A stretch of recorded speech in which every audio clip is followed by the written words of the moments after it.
Akkuma saamicha seenaa gototaa qabeenyaa fi miliqfama seenaa saba guddaa Oromootti lafti Oromoos jalqabbii sirna gabroonfattootaa irraa hanga har'aatti tooftaalee dhokataa fi ifatti diina fagoo fi keessoo Oromootiin saamamaa warra abbaa qe'ee kumoota qe'ee isaa irratti ajjeesaa kumoota baqachiisaa warraaf immoo qe'ee bichaa irratti wardiyaa saamtotaa fi gabroonfattootaa ta'ee warri lubbuun hafe jireenya du'aa olii fi jireenya jiru gadi akka jiraatan dirqisiise. Warri lafaan dura isaa irraa baqate gara kibbaan daangaa Booranaa, Baalee, Koonyaalee Arsii lamaan kutaalee lixa Oromiyaa hanga kaaba Wallootti faca'eetii jira. Oromoonni kutaalee Oromiyaas lafaa fi fala itti godhanii hanga har'aattis jiraachisuu irratti argamu. Kabajni kalee qe'ee isaanii irratti qaban loon kuma bobbaasuun ilmanii kiila lixuun qotanii gumbii guutuun malkatti banii waaqa isaanii komachuun hawwii ta'eetii hafe. Impaayera biyyattii sana keessatti kan saamamaa har'a ga'e seenaa qofa osoo hin taane lafti Oromoos naafachaa yookiin meelachaa har'a geesse. Lafti Oromoo sirna Impaayera Abisiiniyaa kalee Itoophiyaa har'aa keessatti akaakayyuu Minilik Haayila Sillaasee irraa eegalee Haayila Molokoot Minilik Haayila Sillaasee darbuu wayyaanee oppidiyoo galee hanga biltsiginnaa irraatti dabareedhaan qolqamuu irratti argamti. Seenaan saamicha lafa Oromoo babal'atee Oromiyaa cufu ol ga'us maddi ka'umsa isaa fi miila diriirfannaan waggoota 130 dura gabroonfattootaan Finfinnee yookiin Shaggar irratti ka'umsa isaa gaarreen Inxooxxoo godhatee kutaalee Oromiyaa cufatti babal'achuu kan eegale ture.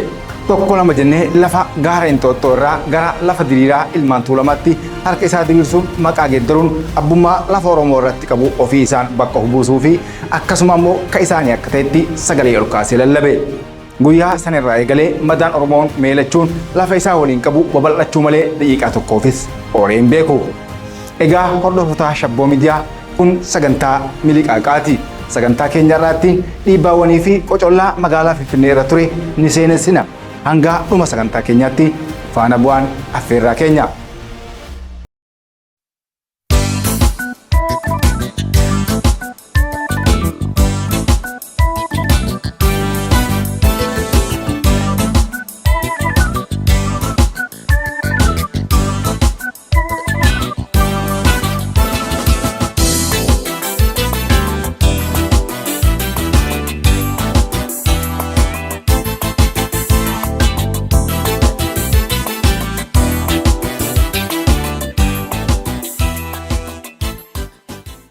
Maqaan Finfinnee jedhu jecha finii fi finnee jedhurraa kan madde yoo ta'u maqaa horaa bishaan handhuura magaalattii keessatti argamu kan Oromoonni jalqaba handhuura ishee irraa jiraataniin kan mogga'edha.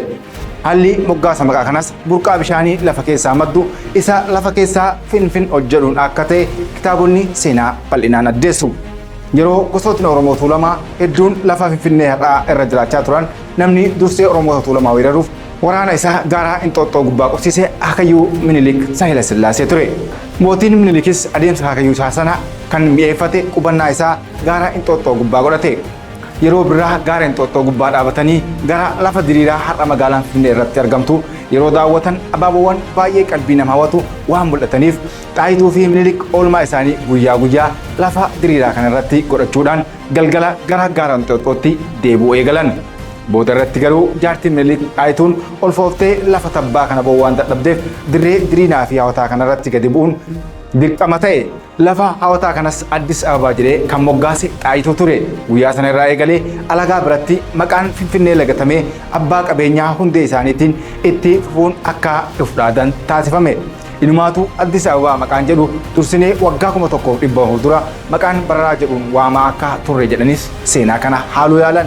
Finfinneen qubsuma gosa Oromoo damee Booranaa ilmaan Maccaa fi Tuulamaa qe'ee Tufaa Munaa, Guddataa Araddoo, Jamoo Dabalee, Sooraa Lomee, Abeebee Tufaa, Waarii Gullallee, Guutoo Wasarbii, Jimaa Jaatanii, Galataa Asheetee, Qajeelaa Dooyoo fi qe'ee Tufaa Araddooti. Yeroo jalqabaaf Tuulama keessaa gosa guddaa fi hangafaa kan ta'e warra galaantuu qe'ee kanarra jiraachaati ture. Gosti galaan qarqara kibba tulluu cuqqaalaa irraa ka'ee hanga Awaash ce'uun hanga walakkaa Finfinneetti gosa tamsa'ee jiraataa turedha.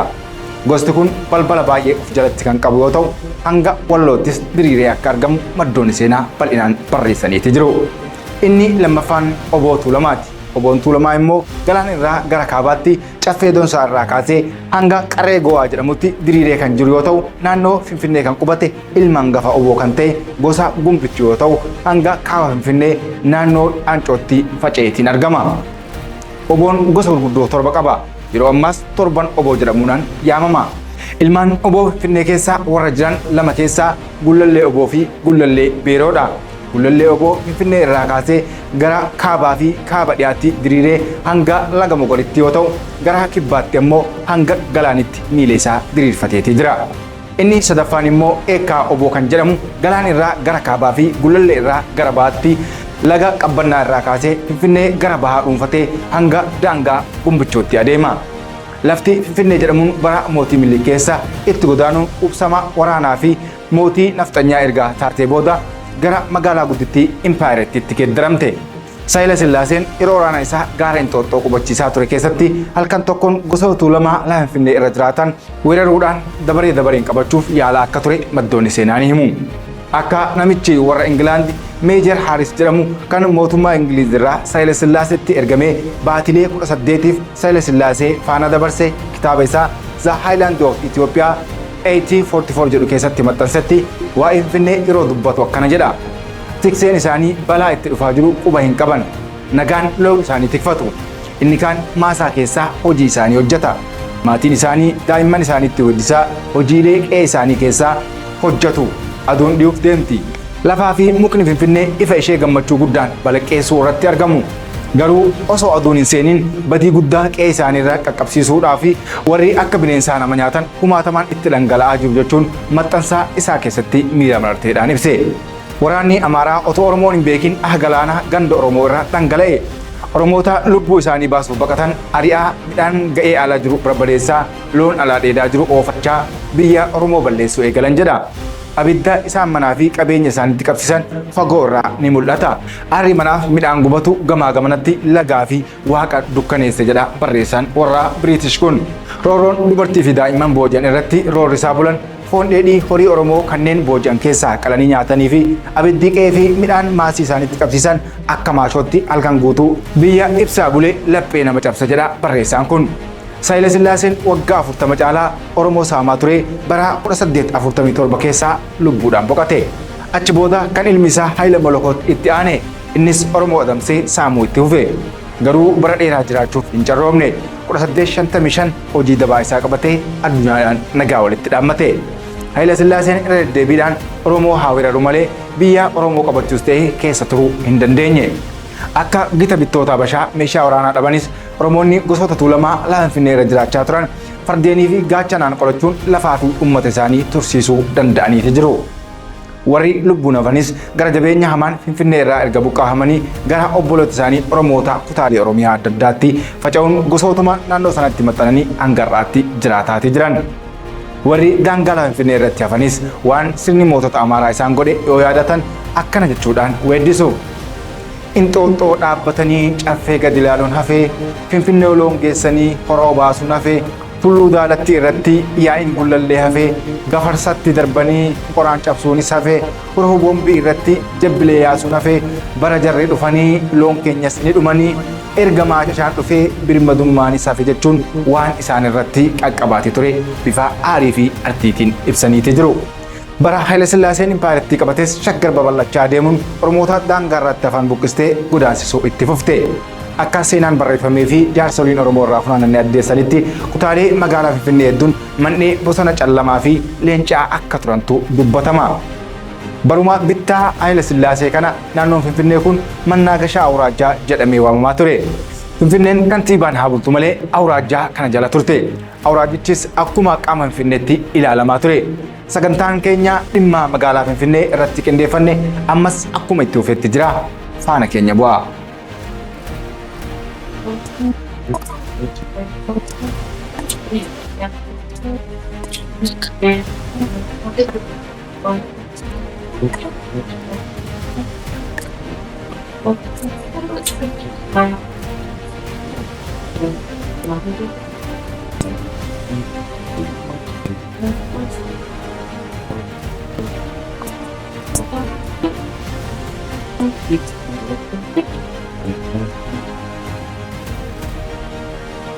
Babal'ifannaan mootota Habashaa bara dargis itti fufuun hanga kiiloomeetira 125 akka dabale ni ibsama. Oromoota buqqisuun bara mootii dargis ittuma fufe. Dabalataanis shaggara karaa kibba dhiyaatiin jahambachootiin daangeffama. Kana jechuun warra Finfinnee yookiin shaggar keessaa gadi dhibamanii naannoo sabbataa fi naannoo furii turan dabalatee jechuudha. Kufaatii dargii bara 1983 booda sirni wayyaanee keessatti ol ba'e. Finfinneenis 1983 hanga 1987 naannoo of dandeette taatee hundoofte. 1984 daangaan Finfinnees ni sararame. 1987 ifatti Finfinneen magaalaa of dandeette ta'uu qofa osoo hin taane dantaan Oromoo Finfinnee irraa argachuu qabu ifaan keeyyata seeraatiin lafa kaa'ame. Akkasuma sablammoota hunda irratti dhiibbaa akka hin uumnetti kan jedhu keeyyata kana jalatti tuqame. Finfinnee wanti kalee mootota Habashaatiin ishee irratti raawwatamaa ture har'as tooftaa jijjiiratee hangaaftee warsaamuuf karoora dhokataa diriirsuun ni eegalame. Haalli bulchiinsa sirna dargii Awuraajaa Kiflee Agar jedhamu sun kan gubbaa hanga jalaa qaama tokkoon hoogganamu sun hafee baraatti PLF naannoleen haaraan 9 hiree ofiin of bulchuu argatan. Sana keessaa Oromiyaan qaama tokko turte. Haa ta'u malee hireen kun Finfinnee qaama hooggansaa naannoo Oromiyaa jalatti dabaluu hin dandeenye. Kunis turtii keessa maqaa liiziitiin qircachuuf akka ta'e karoorri dhokataan sun dirreetti dho'ee mul'ate. Finfinneen kutaalee muraasaaf ta'es dachaan akka liqimfamtu taasise. Uummanni Oromoo guyyaan Finfinneen harka isaatii baatee eegalee daangaa hanga daangaatti guyyaa tokkoof falma isaa lakkisee hin beeku. Sababa kanaanis Oromoon ilma isaa qaalii kumoota itti gabbare.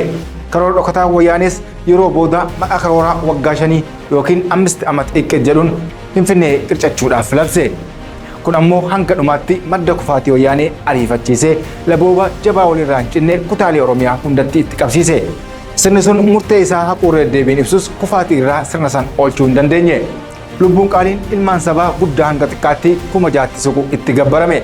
Sirni waggoota 27 Finfinnee dabalatee lafa Oromoo qircachaa ture galaana qabsoo uummataan daaratti makame.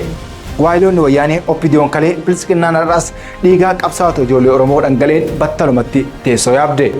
Warri kalee hanga dhuma adeemsa maastar pilaanii yookiin ammoo liizii addaa magaalaa Finfinnee sirrii ta'uu nuuf himaa ture dhiigaa uummata bal'aan carraa teessoo argatus akkuma kalee wayyaaneef gufuu amaleeffate warra Amaaraa ittiin gammachiisuuf faallaa uummataa dhaabachuu eegalan.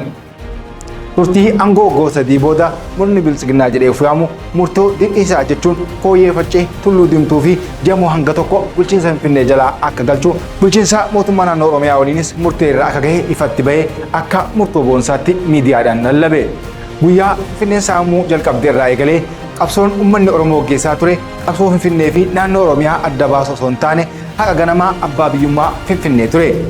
Abbaa biyyummaa Finfinnee jechuun ammoo Finfinneen qaama hooggansaa bulchiinsa naannoo Oromiyaa jalatti yoo deebite hoogganamtee fi Oromoon akkuma magaalota Oromiyaa biroo tajaajila irraa barbaadu akka garaa isaatti irraa argachuu yoo danda'e qofaadha.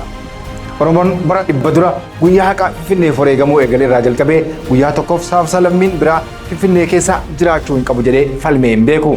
Yeroo ammaas dhimma magaalaa Finfinnee daranuu kan jabaate yoo ta'u Dirree Dawaa dabalatee naannoo of dandeesse akka taatu irratti sadarkaa mariidhaaf dhiyaatee dhimmoota falmisiisoo dhiyeenya kana sirna biyya bulchuun mariidhaaf dhiyaatan jedhamee dubbii ijoo ta'ee odamuu irratti argama. Addatti sirnoonni alagaa Finfinneen Oromiyaa jalaa akka baatu barootaaf qabsaa'aa kan turan yoo ta'u fedhiin sirni biyya bulchaa jiru magaalaa Finfinnee irratti agarsiise warra alagaa gammachiisaa akka jiru bal'inaan odamuu irratti argama.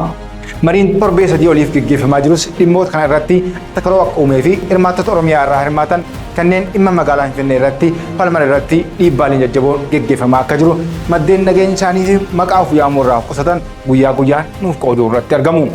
Egaa hordoftoota keenya damni magaalaa Finfinnee irratti 1830 jalqabee ammas hin dhaabbanne. Murteewwan dabaa gara fuula duraatti darbuu malan jala buunee kan isin biraan geenyu ta'uu isiniif ibsaa. Sagantaa keenya miliqaqaa dhimma magaalaa Finfinnee irratti qindeeffanne kanumaan goolabna. Saganticha kana kan isiniif dhiyeesse an Jamaal Taahiri. Sagantaa biraan hanga walitti deebinutti nagaatti.